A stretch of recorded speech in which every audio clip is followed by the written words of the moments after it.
Good morning student, SBD school के online क्लासों में आपका फिर से स्वागत है।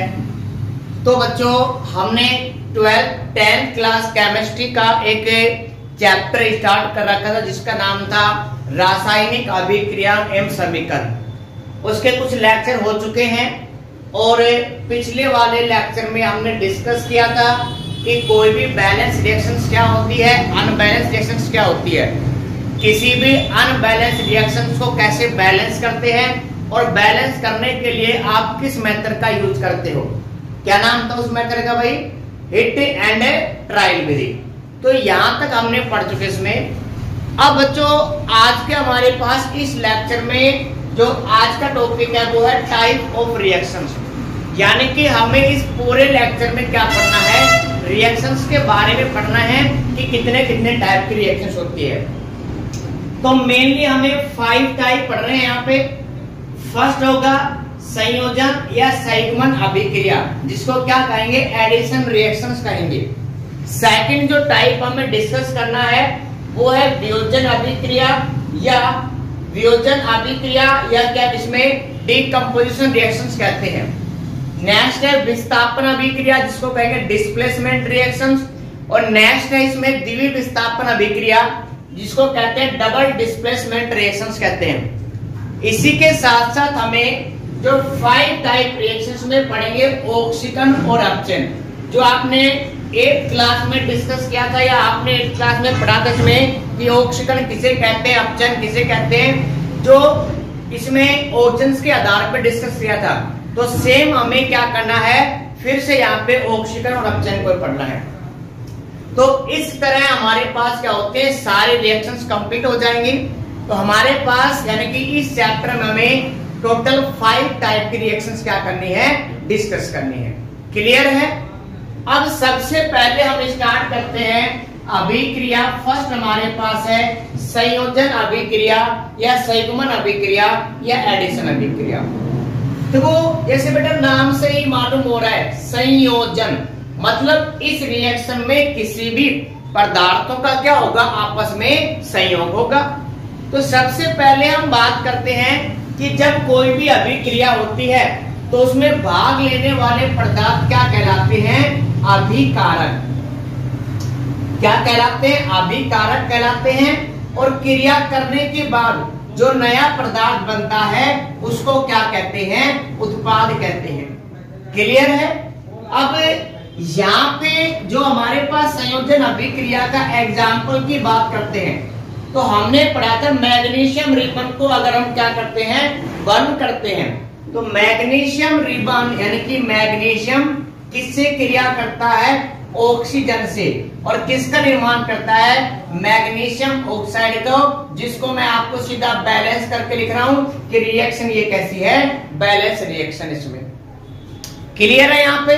तो यहाँ पे हमारे पास अगर हम बात करें अभिकारक, तो अभिकारक कितने हैं, 2 हैं। उत्पाद कितना है, 1 है। तो हम कहेंगे कि ऐसी रासायनिक अभिक्रिया जिसमें अभिकारक कितने, 2 या अधिक भी हो सकते हैं। तो 2 या 2 से अधिक अभिकारक आपस में क्रिया करके, आपस में संयोग करके एकल उत्पाद मतलब एक उत्पाद का निर्माण करते हैं, तो वो अभिक्रिया क्या कहलाती है, संयोजन अभिक्रिया।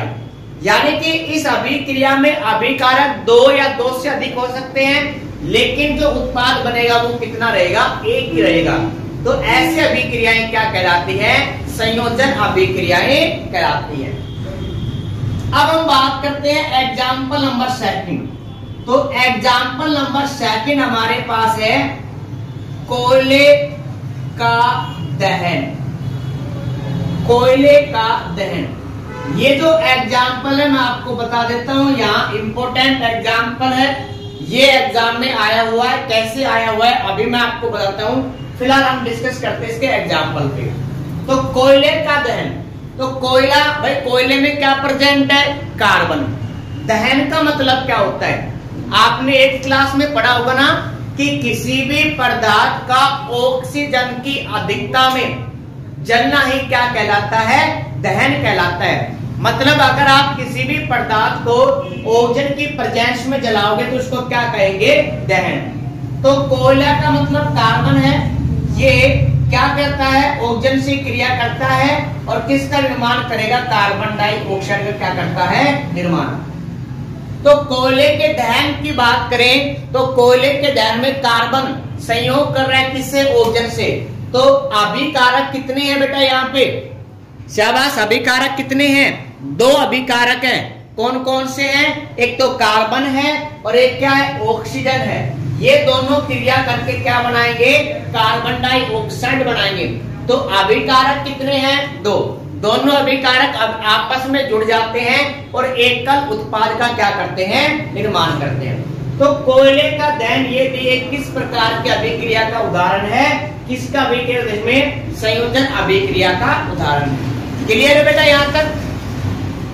इसी के साथ एक इंपोर्टेंट क्वेश्चन और, यानी कि एक इंपोर्टेंट एग्जांपल और है इसका। क्या है एग्जांपल? सुनना ध्यान से। एग्जांपल हमारे पास है कि वनस्पति तेल से क्या बनाना है? वनस्पति घी बनाना है। वनस्पति तेल से क्या बनाना है? वनस्पति घी बनाना है। भाई वनस्पति तेल, तो सबसे पहले वनस्पति तेल में जैसे हमारे पास एल्कीन होते हैं, ध्यान रखना। अब ये एल्कीन क्या होते हैं? हम चैप्टर जो नेक्स्ट पढ़ेंगे कार्बन वाले में उसको डिस्कस करेंगे बेसिक से, लेकिन फिलहाल आप इतना याद रखो कि CH2 डबल बॉन्ड CH2, इसका नाम क्या होता है? एथीन। क्या नाम होता है? एथीन। अब यहाँ पे इसकी अभिक्रिया किससे करवानी है? हाइड्रोजन गैस से करवानी है। किससे अभिक्रिया करवानी है? हाइड्रोजन गैस से। तो सुनना ध्यान से भाई, यहाँ पे CH2 double bond CH2, hydrogen कितने हैं? 2। हाइड्रोजन को बॉन्ड को तोड़ेंगे और यहाँ पे एक बॉन्ड फ्री करेंगे। एक हाइड्रोजन इस कार्बन को देंगे तो कितने हो गए? 3। एक हाइड्रोजन इस कार्बन को देंगे तो कितने हो गए? 3। तो यानी कि जब हाइड्रोजन यहाँ पे ऐड करेगा तो क्या बनेगा? CH3। भाई बॉन्ड पहले कैसा था? डबल, अब कैसा हो गया? सिंगल। तो यहाँ पे बॉन्ड कैसा आएगा? सिंगल, और क्या बनेगा? CH3। इसका नाम होता है एथेन। क्या नाम होता है? एथेन। अब ये बेटा नाम कैसे आए, मैं आपको फिर से रिपीट कर रहा हूं इस चीज को। हम इनको डीप से पढ़ेंगे, बेसिक से पढ़ेंगे, लेकिन एक चैप्टर आएगा कार्बन वाला, उसमें पढ़ेंगे, ध्यान रहे। तो वनस्पति तेल यानी कि एथीन की जब अभिक्रिया हाइड्रोजन गैस से कराते हैं तो यहाँ पे क्या बनता है? एथीन, और इसको क्या कहते हैं? वनस्पति घी कहेंगे। क्लियर है बेटा? इसमें एक उत्प्रेरक काम में लेते हैं। उत्प्रेरक क्या होता है? उत्प्रेरक वे पदार्थ होते हैं जो किसी भी अभिक्रिया के वेग को परिवर्तित कर देते हैं, यानी कि अभिक्रिया के वेग को बढ़ा भी देते हैं और अभिक्रिया के वेग को क्या करते हैं? घटा भी देते हैं। तो ऐसे पदार्थ क्या कहलाएंगे? उत्प्रेरक कहलाते हैं। तो हमें क्या करना है? इस अभिक्रिया का वेग बढ़ाना है, तो हम यहाँ पे डालेंगे उत्प्रेरक।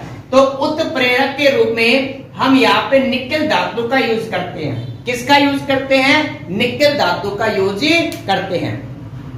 तो फर्स्ट रिएक्शन हमने पढ़ा था इसमें संयोजन अभिक्रिया या योगात्मक अभिक्रिया। क्लियर है? संयोजन अभिक्रिया क्या होती है कि ऐसी अभिक्रिया जिसमें 2 या 2 से अधिक अभिकारक आपस में क्रिया करके एकल उत्पाद का निर्माण करते हैं, तो वो अभिक्रिया क्या कहलाती है? संयोजन अभिक्रिया कहलाती है। क्लियर है? तो जितनी भी आपके सामने ये जो एग्जाम्पल लिखे गए हैं उन सभी में अभिकारक या तो 2 है या 2 से अधिक मिलेंगे, लेकिन उत्पाद कितना होगा? 1 होगा।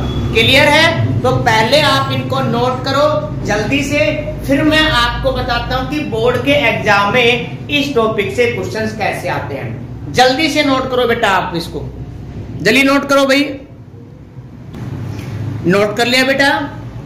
अब ध्यान दो, देखो यहां से एग्जाम में क्वेश्चंस कैसे आते हैं। बेटा इस टॉपिक से पहला क्वेश्चन पुटअप होता है, नोट कर लो आप सभी। पहला क्वेश्चन पुटअप होता है कि संयोजन अभिक्रिया किसे कहते हैं, उदाहरण देकर समझाइए। ये क्वेश्चन पुटअप होता है, लेकिन आज के टाइम ये क्वेश्चन बहुत कम आता है, ध्यान रखना, ठीक है। अच्छे क्वेश्चन आते हैं, ये कोई अच्छा क्वेश्चन नहीं है। तो पहला क्वेश्चन तो पुटअप तो यही होता है कि संयोजन अभिक्रिया किसे कहते हैं, उदाहरण देकर समझाइए। सेकंड क्वेश्चन क्या होता है बेटा, नोट करो जल्दी से। सेकंड क्वेश्चन है कि कोयले का दहन किस प्रकार की अभिक्रिया है, उदाहरण लिखिए। क्लियर है, सुनो ध्यान से। कोयले का दहन किस प्रकार की अभिक्रिया का उदाहरण है, लिखिए। तो हमारे पास कोयले के दहन में कार्बन किससे संयोग कर रहा है, ऑक्सीजन से। तो अभिकारक कितने हैं, 2, उत्पाद कितना है, 1। तो ये अभिक्रिया कौन सी है, संयोजन अभिक्रिया है। क्लियर है। तो आपको क्या करना है, पेपर में यहाँ पे रिएक्शन लिखनी है और फिर आपको लिखना है कि कोयले का दहन एक संयोजन अभिक्रिया का उदाहरण है। क्लियर है बेटा। ये देखो बोर्ड में आए हुए क्वेश्चन है, ये मैं आपको ऐसे ही नहीं बता रहा हूं, ये जितने भी क्वेश्चन मैं आपको बता रहा हूं ये सारे के सारे बोर्ड में आए हुए हैं। क्लियर है यहां तक सभी को। अब नेक्स्ट क्वेश्चन क्या बनता है, देखो कि वनस्पति तेल से वनस्पति घी बनाने के लिए किस उत्प्रेरक को काम में लिया जाता है। तो उत्प्रेरक कौन सा है, निकल उत्प्रेरक है। यहां से ये भी एग्जाम में आया हुआ है और सीधा भी आपसे पूछ लेता है कि संयोजन अभिक्रिया क्या है और किसे कहते हैं, उदाहरण देकर समझाइए। तो आपसे यहाँ पे 3 तरह के क्वेश्चन पूछ सकता है। पहला क्वेश्चन क्या है, संयोजन अभिक्रिया किसे कहते हैं, उदाहरण देकर समझाइए। सेकंड क्वेश्चन क्या पूछ सकता है आपसे कि कोयले का दहन किस प्रकार की अभिक्रिया है, उदाहरण लिखिए। या आपसे पूछ लेता है कि वनस्पति तेल से वनस्पति घी बनाने के लिए किस उत्प्रेरक का उपयोग लिया जाता है या किस उत्प्रेरक को काम में लिया जाता है। क्लियर है यहां तक बेटा। अगर टॉपिक आपको अच्छे तरीके से समझ में आया तो बेटा वीडियो को जरूर लाइक करो, ठीक है, जल्दी से लाइक करो। और जो मैं आपको क्वेश्चंस बता रहा हूं ये एग्जाम में आए हुए क्वेश्चंस हैं, तो आप इनको साथ साथ नोट करते चलना, क्योंकि बेटा क्वेश्चन फिक्स होते हैं और क्वेश्चन पूछने का तरीका अलग होता है जो आपको मालूम होना चाहिए।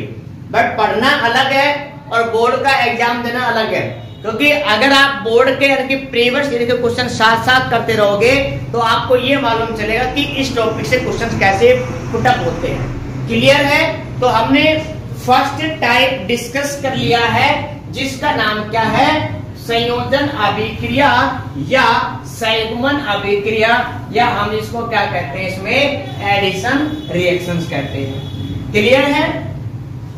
सेकंड पॉइंट डालो आप सभी बेटा, वियोजन अभिक्रिया या कंपोजिशन अभिक्रिया।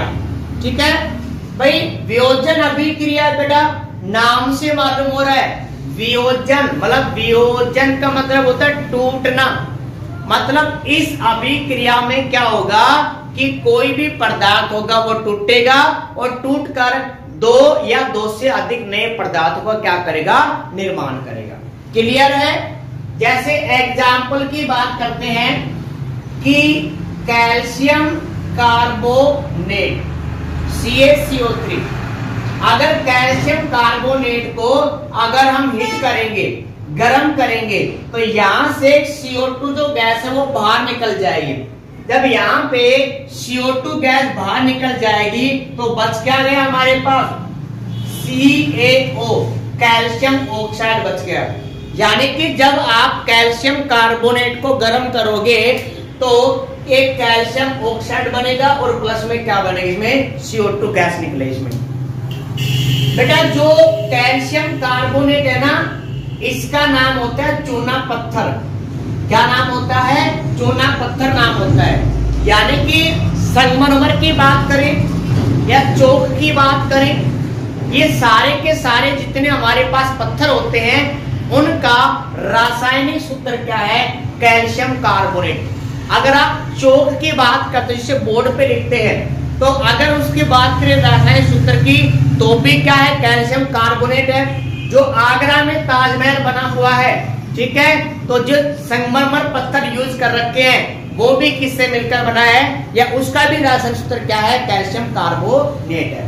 क्लियर है? यहां तक आपने ये देखा होगा कि जो आपके पेरेंट्स से पहले पेंट करने के लिए कली का कट्टा लेके आते थे, आपको ध्यान होगा, उसमें व्हाइट रंग के बड़े बड़े पत्थर होते थे, उसको पानी के अंदर डालते थे तो वहां पे बबल्स निकलते थे, पानी क्या होता है, गर्म हो जाता था, ठीक है, जिसको छान कर क्या करते थे, इसमें पेंट करते थे। आज के समय में डिस्टेंबर वगैरह पुट्टी वगैरह आ चुकी है, लेकिन ये जरूर आपने देखा होगा, ध्यान रखना। तो जो पत्थर लेके आते हो ना बेटा, इसमें कट्टों में भर के, ठीक है, उसको कहते हैं बिना भुजा हुआ चूना। मतलब जो चूना होता है वो बिना भुजा हुआ है, तो उसका फॉर्मूला क्या होता है, कैल्शियम ऑक्साइड। तो ध्यान रखना भाई, जो मार्केट से पहले जो कट्टों में जो कड़ी वगैरह भर के लेके आते थे, उसका जो सूत्र है वो क्या होता है, कैल्शियम ऑक्साइड, जिसको क्या कहते हैं, बिना भुजा हुआ चूना कहते हैं, ध्यान रखना। क्लियर है ना? तो कट्टों में जो भर के लेके आते थे उसका नाम क्या है, कैल्शियम ऑक्साइड। अब आप मुझे ये बताओ कि इस पूरी अभिक्रिया में अभिकारक कितने हैं? भाई अभिकारक कितने हमारे पास में, एक ही तो है। उत्पाद कितने हैं, दो या दो से अधिक भी हो सकते हैं। तो ऐसी रासायनिक अभिक्रियाएं जिनमें कितने, एक या एकल अभिकारक टूटकर वियोजित होकर दो या दो से अधिक नए पदार्थों का निर्माण करते हैं, उस अभिक्रिया को क्या कहते हैं, वियोजन अभिक्रिया कहते हैं। क्लियर है? क्या कहते हैं, वियोजन अभिक्रिया कहते हैं। क्लियर है यहां तक भाई? तो वियोजन अभिक्रिया में अभिकारक कितने होंगे, दो, सॉरी अभिकारक कितने होंगे, एक होंगे, और उत्पाद कितने बनेंगे, दो या दो से अधिक। अब ये जो पदार्थ है ये किसकी वजह से टूटा है, मतलब अभिक्रिया किसकी वजह से हुई है, तो कारक के आधार पे, या हम कह सकते हैं पदार्थों के वियोजन के कारण के आधार पे जो वियोजन अभिक्रियाएं होती हैं वो कितने प्रकार की होती हैं, तीन प्रकार की होती है। सुनो ध्यान से कि कोई भी पदार्थ वियोजित हो रहा है तो वो किस कारक की वजह से हो रहा है, किसकी उपस्थिति में हो रहा है, उसके आधार पे जो वियोजन अभिक्रियाएं होती हैं वो तीन प्रकार की होती है। पहली अभिक्रिया हमारे पास है उष्मीय अपघटन। उष्मीय अपघटन, बेटा नाम से ही मालूम चल रहा है, उष्मीय मतलब उष्मा, मतलब ऐसा अपघटन अभिक्रिया या ऐसी अपघटन अभिक्रिया जिसमें पदार्थों का अपघटन होता है, किसकी वजह से होता है, उष्मा की वजह से होता है। ये जो आपको डेल सिंबल दिख रहा है ये हीट का प्रेजेंट है, मतलब इसमें सिंबल है, मतलब उष्मा को शो करते हैं। तो जब यहाँ पे कैल्शियम कार्बोनेट को क्या करोगे, हिट करोगे, तो वहां से क्या होगा, एक CO2 बाहर निकल जाएगी। तो यहाँ पे अपघटन किसकी प्रेजेंस में हुआ है, ताप की प्रेजेंस में हुआ है, इसीलिए इस अभिक्रिया को क्या कहते हैं, अपघटन अभिक्रिया कहते हैं। तो डेफिनेशन क्या होगी बेटा, कि जब अपघटन की अभिक्रिया, भाई अपघटन का मतलब है टूटना, वियोजन का मतलब है तोड़ना। तो जब अपघटन की अभिक्रिया ताप की उपस्थिति में होती है तो ऐसी अभिक्रिया क्या कहलाती है, उसमें अपघटन कहलाती है। एग्जाम्पल याद रखना, कैल्शियम कार्बोनेट को अगर हम हीट करेंगे तो एक CO2 गैस बाहर निकल जाएगी और क्या बचेगा, कैल्शियम ऑक्साइड बचेगा। क्लियर है बेटा? जल्दी से नोट करो, फिर इसका नेक्स्ट एग्जाम्पल पढ़ते हैं। इसमें नोट करो बेटा, जल्दी से नोट कर ले बेटा, चले आगे। अब इसी का हमारे पास सेकंड जो टाइप है, ये सेकंड टाइप है विद्युत अपघटन। विद्युत अपघटन, तो नाम से मालूम चल रहा है इसमें कि ऐसे अपघटन या ऐसी वियोजन अभिक्रिया जिसमें पदार्थों का या अभिकारकों का अपघटन होता है, किसकी वजह से होता है? विद्युत धारा की वजह से होता है, उसको क्या कहेंगे? विद्युत अपघटन कहेंगे। लेकिन ये होता कैसे, सुनो ध्यान से। सबसे पहले कंटेनर लेंगे और इस कंटेनर में हमने एग्जाम्पल के लिए यहां पे लिया है HCl। HCl का मतलब क्या होता है? क्या नाम होता है HCl का नाम? हाइड्रोक्लोरिक अम्ल। इसमें हमने क्या किए? 2 इलेक्ट्रोड लगाए। अब इलेक्ट्रोड क्या होते हैं बेटा? जैसे आपने बैटरी देखी होगी, गाड़ी की बैटरी, उसमें 2 खुट्टियां होती हैं, उनको क्या कहते हैं? टर्मिनल कहते हैं। और इन्हीं को क्या कहते हैं? इलेक्ट्रोड कहते हैं, ध्यान रखना। 2 प्रकार के होते हैं, इनका संयोजन हमने बैटरी से किया। तो बैटरी का सिंबल ध्यान रखना, बैटरी का सिंबल एक तो बड़ा सिंबल होता है, एक छोटा, मतलब 2 डंडियां होती है। भाई बैटरी में 2 होते हैं सिरे, पॉजिटिव सिरा और नेगेटिव सिरा।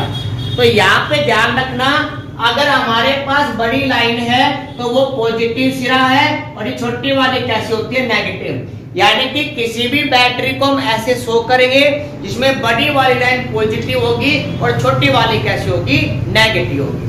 अब हमने जोड़ दिया इसमें, तो एक ऐसा इलेक्ट्रोड, सुनना ध्यान से, ऐसा इलेक्ट्रोड जो बैटरी के कौन से सिरे से जुड़ा है? धन सिरे से जुड़ा है। ऐसे इलेक्ट्रोड को हम क्या कहते हैं? एनोड कहते हैं। क्या कहते हैं? एनोड कहते हैं। जबकि एक ऐसा इलेक्ट्रोड जो बैटरी के ऋण सिरे से जुड़ा होता है, उसको हम क्या कहते हैं? कैथोड कहते हैं। अब एनोड पे चार्ज कैसा है? पॉजिटिव। और कैथोड पे चार्ज कैसा है? नेगेटिव। जब आप इस विलयन में विद्युत धारा प्रवाहित करोगे तो HCl आयनों में टूट जाएगा। 2 प्रकार के आयन मिलेंगे, एक तो H+ आयन मिलेगा और एक क्या मिलेगा? क्लोराइड आयन मिलेगा। क्लियर है यहां तक इसमें? अब अगर हम बात करें आकर्षण की, तो अपोजिट चार्ज में क्या होता है? आकर्षण।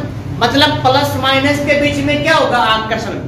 तो विद्युत धारा प्रवाहित करेंगे तो हाइड्रोजन पे चार्ज कैसा है? प्लस का। ये किससे आकर्षित होगा? कैथोड से, क्योंकि कैथोड पे चार्ज कैसा है? माइनस का है। तो ये क्या करेगा? हाइड्रोजन एनोड पर जाकर क्या करता है? इस कैथोड पे जाके क्या करता है? हाइड्रोजन गैस के रूप में बाहर निकल जाता है। जबकि क्लोराइड, जो क्लोराइड है वो एनोड पे जाएगा, तो क्लोराइड पे चार्ज कैसा है? माइनस का। और एनोड पे चार्ज कैसा है? प्लस का। तो यहाँ पे ये क्लोराइड इसके ऊपर जाएगा और गैस के रूप में बाहर निकल जाएगा। तो एनोड पे कौन सी गैस मिल रही है? क्लोरीन। कैथोड पे कौन सी गैस मिल रही है? हाइड्रोजन गैस मिल रही है। तो यहाँ पे HCl का अपघटन हुआ है, किसकी प्रेजेंस में हुआ है? विद्युत धारा के प्रेजेंस में हुआ है, और इसलिए इसे क्या कहेंगे? विद्युत अपघटन कहेंगे। क्या कहेंगे? विद्युत अपघटन कहेंगे। दूसरी बात, यहाँ पे एनोड पे क्या मिल रहा है? Chlorine gas. कैथोड पे क्या मिल रहा है? Hydrogen gas. तो हम कहेंगे कि अलग इस अभिक्रिया में अलग अलग इलेक्ट्रोडों पर अलग अलग उत्पाद प्राप्त होते हैं। तो ये हमारे पास क्या था? Second type. आप इसको जल्दी से नोट करो। नोट क्या करना है बेटा? डायग्राम तो पेपर में आएगा नहीं, ध्यान रखना, ठीक है? डायग्राम पेपर में नहीं आएगा, तो मैं इसी के साथ आपको इसका थर्ड टाइप पढ़ा देता हूं। ये डायग्राम नहीं बनाना बेटा इसमें, क्लियर है? सेकंड तो आप इसमें देखो क्या लिख सकते हो, देखो HCl में हमने क्या प्रवाहित की? विद्युत धारा। तो आपको यहाँ पे क्या लिखना है? विद्युत धारा। तो कौन सी गैस बनी है? हाइड्रोजन गैस बनी है और क्लोरीन गैस बनी है। क्लियर है? कौन कौन सी गैस बनी है? हाइड्रोजन गैस बनी है और क्लोरीन गैस बनी है। बैलेंस करेंगे तो यहाँ पे क्या लिखेंगे? 2। तो ये रिएक्शन लिख सकते हो आप इसमें। क्लियर है? अब हम बात करते हैं इसके थर्ड टाइप की। आखिरकार इसका थर्ड टाइप क्या है? तो इसका थर्ड टाइप होता है ये है प्रकाशीय अपघटन।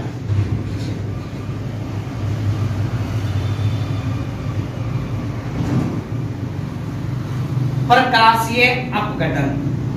अब नाम से मालूम चल रहा बेटा कि जब अपघटन की अभिक्रिया किसकी उपस्थिति में होती है, प्रकाश की उपस्थिति में होती है, तो उसको क्या कहते हैं, प्रकाशीय अपघटन कहते हैं।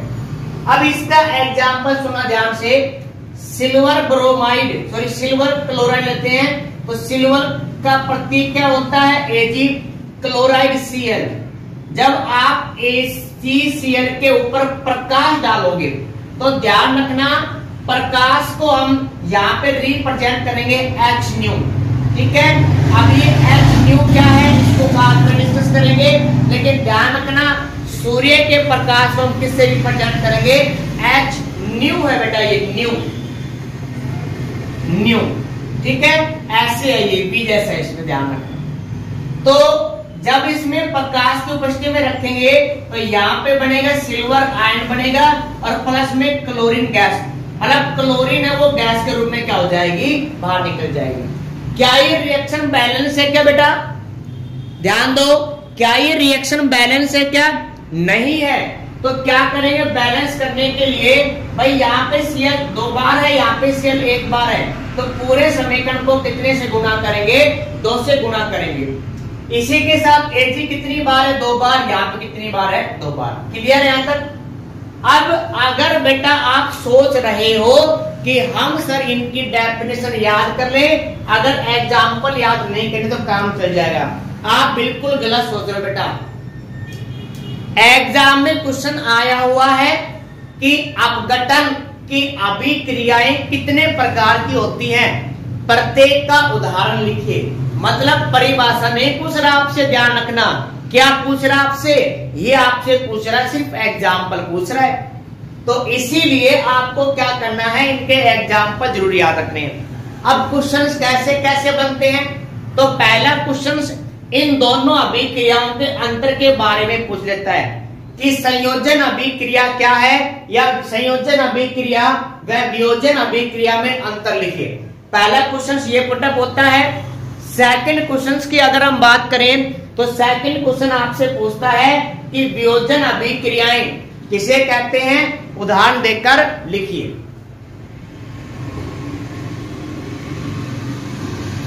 इसी के साथ नेक्स्ट क्वेश्चन बनता है कि वियोजन अभिक्रियाएं कारक के आधार पे कितने प्रकार की होती है, वर्णन कीजिए। तो यहां से ये क्वेश्चन बेटा पुटअप होते हैं, तो आप जल्दी से इसको नोट करो। और अभी तक अगर आपने वीडियो लाइक नहीं की है तो जल्दी से आप वीडियो लाइक करो बेटा।